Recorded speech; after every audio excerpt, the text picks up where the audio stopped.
Hey, we're focusing on something that probably rings a bell if you're into technical writing or documentation. AsciiDoc. Right. You sent over some YouTube transcripts discussing it, comparing it to Markdown. Yeah, fascinating stuff. So our mission really is to get clear on what AsciiDoc is. What it's good for. Its strengths. How it stacks up against Markdown, and maybe why you might want to consider it. Especially for that tech docs and publishing side of things. Definitely. Because look, everyone knows Markdown. It's simple. It's everywhere. Super approachable. But these sources really suggested AsciiDoc offers something, well, more standardized, more feature-packed. Maybe surprisingly so. Yeah, it might change how you think about markup if you've only ever used Markdown. Okay, so let's dive in. AsciiDoc versus Markdown. Initial thoughts. Well, the first thing the sources pointed out is that if you know Markdown basics, like headings with the hashes. Yeah, or paragraphs just being text blocks, code with backticks, lists. Asterisks, numbers. Right. If you know that stuff, AsciiDoc won't feel completely alien at first. There's some overlap. But the syntax does diverge pretty quickly, doesn't it? Oh, yeah. One key thing is indentation. In lots of Markdown flavors, how you indent can change the meaning. Like for code blocks or nested lists? Exactly. AsciiDoc, though, yeah, it doesn't really rely on that in the same way for structure.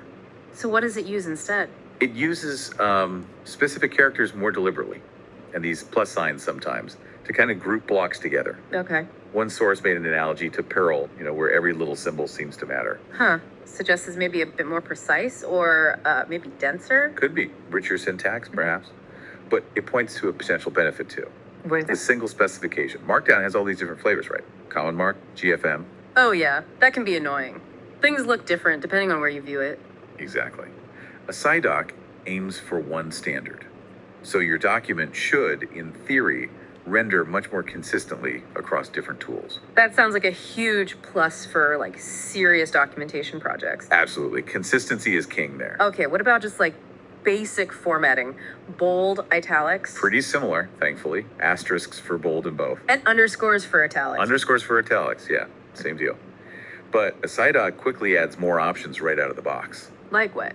The sources mentioned built-in ways to do highlighting. Oh, nice. How? Often double plus signs, I think. And underlining, maybe double underscores. And strike through, too. So more built-in styling without needing HTML or CSS right away. Kind of, yeah. A slightly bigger basic toolkit. And then there's this idea of block elements you mentioned. Right. This seems pretty central to how AsciiDoc thinks about structure. So a block is like a paragraph or a code section or a list. Yeah, any distinct chunk of content. AsciiDoc sees them as structured units. And there's a consistent pattern for defining them. What's that? Often uses square brackets to specify the type of block. Okay. So you might see source for a code block or note for an admonition. Exactly that kind of thing. That consistency is supposed to make it easier to read and for... And structure. Let's get into the really powerful stuff. Yeah, the features that really set it apart. The include function kept popping up in the materials you sent. That sounds potentially game-changing. It really does. Imagine having standard intro paragraphs or maybe legal disclaimers. Yeah, that you need in multiple documents. Keeping them updated is a pain. Right. So AsciiDoc lets you just include one file inside another. Okay, like just pasting the text in. It's smarter than that. You can tell it to offset the heading levels. Oh. So a level 1 heading in the included file can automatically become, say, a level 3 heading when it's pulled into the main doc. Precisely. So you can write content once and reuse it seamlessly in different contexts standalone or as part of a bigger manual. That's huge. For maintenance and consistency, that's really powerful. Definitely a big one for documentation teams. Okay, another term that came up was attributes. What are those about? Think of them like variables for your document. Variables? How so? You can define a value, like say your product name, once at the top of the document. Pay product dash name, super widget or something. Exactly. Or maybe under the main title. And then you just use product name wherever you need it in the text. So if the name You changes. change it in one place, the attribute definition, and it updates everywhere automatically. Wow. Okay, that's way better than find and replace. That's proper variable handling. Yeah, really handy for things that might change or need to be consistent. And it sounds like it goes beyond just text replacement. The sources mention conditional content using if-def. Yeah, that's another really neat feature. If-def stands for if defined. So you can show or hide parts of the document based on what? based on whether an attribute is defined or not. Okay, give me an example. Let's say you have docs for different tiers of a product, maybe free and pro. You could define an attribute like .tier.pro. Right. Then you could wrap the pro-only features in fdef.pro blocks. And those blocks only show up if the pro attribute is set. Exactly. And you can even set these attributes from the command line when you build the document. So you can generate different versions of the docs from the same source file just by changing a flag. That's the idea. Yeah. Super flexible for targeting different audiences or platforms, or like showing different steps for Windows versus Mac. That is seriously powerful stuff. Much more programmatic than typical Markdown. Yeah, it leans more towards a system for generating documents. Okay, let's talk everyday needs. Links, code blocks. How does AsciiDoc handle those? Links are pretty intuitive. You put the URL, then maybe some descriptive text in square brackets. https.example.com then visit example sort of thing. Yep. And for linking internally, like to another section in the same document. How does that work? Usually double angle brackets like section aid, linking to a heading or an anchor you've defined. Okay, straightforward enough. And code. Syntax highlighting is crucial. Absolutely. AsciiDoc handles code blocks well. You mark it as a source block, often specify the language. Like source Python. Exactly. And you can set attributes to tell it which syntax highlighter to use, like rouge or pigments. Nice. But here's the really cool part. You can include code directly from external files. The whole file? You can, but you can also include just specific lines or even sections you mark with special tags inside the code file itself. Whoa. So your documentation code examples can literally be pulled from the actual source code. Yes, which means your docs are much less likely to get out of sync with the code they're describing. That solves a massive headache in technical documentation, keeping examples up to date. It's a huge win. Yeah. Okay, tables. Markdown tables can be fiddly and limited. Basic tables are okay, but anything complex gets tricky. What does AsciiDoc bring to the table? Well, first, the syntax is maybe a bit more structured. You use pipe characters similar to some Markdown flavors. Right. But AsciiDoc adds proper support for headers, footers, and you can even import table data directly from a CSV file. Import from CSV. That's handy. Very. But the real power feature is cell spanning. Ah, making one cell cover multiple rows or columns, like in HTML. Exactly. Standard Markdown just doesn't do that. AsciiDoc has specific syntax using dots and numbers to define row spans and column spans. Okay, that unlocks much more complex table layouts. Definitely. And you can even use AsciiDoc formatting inside table cells if you mark the cell correctly. Wow. Okay, so tables are significantly more capable. Night and day, really, for complex data. What about things like callouts, notes, warnings, tips? AsciiDoc has those built right in. They're called admonition blocks. Like note or warning. Yep, and they typically render with distinct icons and styling. Note, important, warning, caution, tip, they're all standard. Makes documents much easier to scan for important info. Absolutely. Yeah. There's also a sidebar block type for related content that's kind of outside the main flow. Good for tangential info or examples.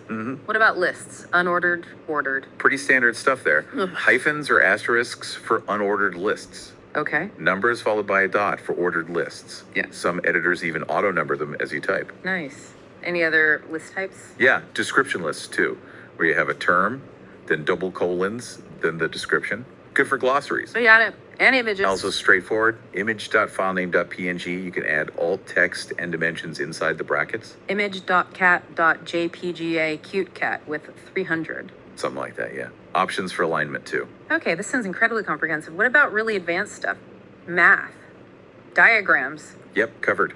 AsciiDoc has built-in support for math using AsciiMath syntax. Okay, math. Yeah, a simpler way to write math than, say, LaTeX. But you can use LaTeX too, usually via plugins, if you need its full power. Okay, and diagrams. You don't just embed images. You can, Yeah. but the really powerful way is integrating with tools like Plant UML. Plant UML lets you write diagrams as text, right? Exactly. So you can define UML diagrams, sequence diagrams, mind maps, whatever Plant UML supports, right there in your AsciiDoc text. And it generates the diagram image automatically when you process the document. That's the magic. Your diagrams live with your text version controlled together. That is seriously cool. Source control diagrams. Huge benefit. Wow. Okay, anything else? Can you drop in raw HTML if you absolutely need to? Yep, there's a pass-through mechanism for including raw HTML or other formats when necessary. Good escape hatch. Bibliographies, like for academic papers or books. Possible with plugins. There are things like AsciiDoc BibTeX that handle citations and bibliography generation. And a table of contents index. Often handled automatically by the processor, especially AsciiDoc. You can mark index terms easily too, usually with double parentheses. So keyword would mark keyword for the index. That's the common convention, yeah. Man, it really feels like they thought of everything for publishing. That seems to be the consensus from the sources. It was designed for technical documentation and publishing from the start. Unlike Markdown, which was more for simple web content initially. Right. Markdown's great for readings, comments, simple blogs. AsciiDoc traces its roots back to DocBook. DocBook, that XML standard for books. The very same. So AsciiDoc inherits that focus on structure, semantics, and producing complex outputs like books, PDFs, ebooks, man pages, all from one source. And that single specification we mentioned earlier really pays off here. Absolutely. You write it once, and you have much higher confidence it will generate correctly to HTML, PDF, EPB, whatever, using a tool like AsciiDoc. And you mentioned major publishers use it. Yeah, O'Reilly, for example, accepts manuscripts in AsciiDoc. That's a pretty strong endorsement. Definitely speaks to its suitability for professional work. And while the syntax might seem a bit more complex initially, the tools are getting better. Like editors with smart features. Yeah, auto-completion for syntax, live previews, that can lower the barrier to entry quite a bit. Okay, so let's try to summarize this for you listening. Why might AsciiDoc be the right call? Well, pulling it all together from the sources, you get a much richer feature set than basic Markdown. That's clear. Right. Includes attributes, conditionals, advanced tables, diagrams. The single standard means more predictable output, which is vital for professional docs. Less, it works on my machine with rendering. Exactly. And its entire design philosophy is geared towards documentation and publishing. So while Markdown might win on sheer simplicity for quick notes, AsciiDoc really shines when your needs get more complex, when you need that power and consistency. and the learning curve might not be as steep as it sounds, especially if you're already technically inclined. That seems to be the case. If you're comfortable with markup concepts, adding AsciiDoc's features might feel more like extending your knowledge than learning something totally new. So the takeaway is, if you're heavily involved in technical writing, software docs, creating manuals, publishing to multiple formats, Then AsciiDoc is definitely worth a serious look. It could solve a lot of problems you might be hacking around with in Markdown. right. So we've journeyed through AsciiDoc from its basic syntax similarities and differences with Markdown. All the way to its really powerful features like includes, conditions, diagrams, and its publishing focus. We hope this gives you a clearer picture. Maybe think about your own workflows. Yeah, are there frustrations you have with your current tools that AsciiDoc seems designed to address? And maybe a final thought to leave you with. Could adopting something like AsciiDoc, with its focus on standards and features, actually lead to better, more maintainable, more professional documentation in the long run? Even if there's, a bit of upfront learning. It's something to consider. Yeah, maybe check out the AsciiDoc project online. Try writing a small document, see how